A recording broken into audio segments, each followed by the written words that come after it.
Pakistan began counting votes after polling ended on Thursday in a general election marred by militant attacks and suspension of mobile phone services. At least 9 people were killed across the country. The vote takes place at a time when the country grapples with an economic crisis and rising militant violence. A clear picture is likely to emerge early on Friday as counting continues through the night. Here's the report.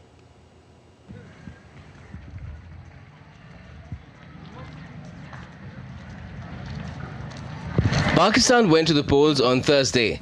The election took place for seats in the federal legislature, called the National Assembly, and 4 provincial legislatures. There are 128 million Pakistanis eligible to vote in a population of 241 million. Polling took place from 8 in the morning to 5 in the evening. Pakistanis cast their ballots even as mobile phone services were temporarily suspended across the country and some land borders were closed to maintain law and order.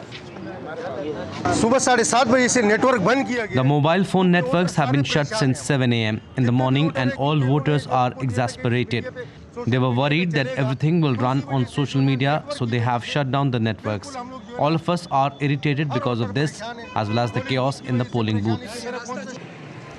The country's jailed former Prime Minister Imran Khan's party, PTI, uses social media to reach out to voters. Khan was barred by a court from holding political office last year. Restrictions likely limited the PTI's ability to compete with rivals.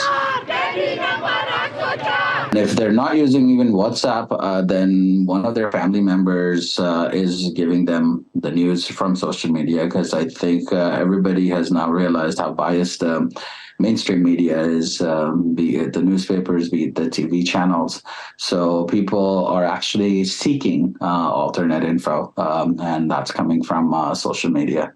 Voters cast their ballots for 2 representatives, one to the National Assembly and the other to the Provincial Assembly in 4 provinces.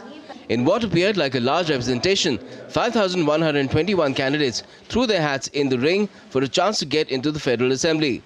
There were 12,695 hopefuls for the provinces. But while the candidates are hopeful, not many voters share their enthusiasm. We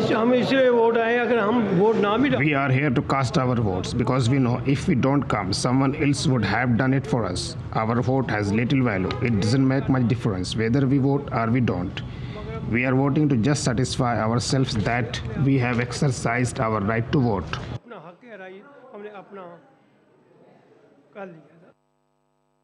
Unofficially, clear trends would be available by early Friday morning.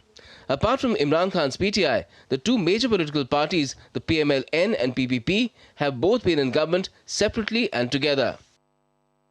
But the will of the people has more often than not been overpowered by the will of the army. Analysts say the generals are backing Sharif this time, after they preferred Khan in 2018. Interestingly, both former prime ministers say they were ousted by the army. The National Assembly has 336 seats, of which 266 are up for elections. 70 are reserved seats, 60 for women and 10 for non-Muslims. These are usually allotted by party strength of elected members, keeping the overall electoral percentage intact. Independent candidates who are elected have the option to join any party after the elections. Once constituted, the National Assembly holds a parliamentary vote to select a leader of the House, who becomes the Prime Minister. The Prime Minister so elected must have a simple majority in the House, which works out to the support of at least 169 members. Bureau Report, DD India.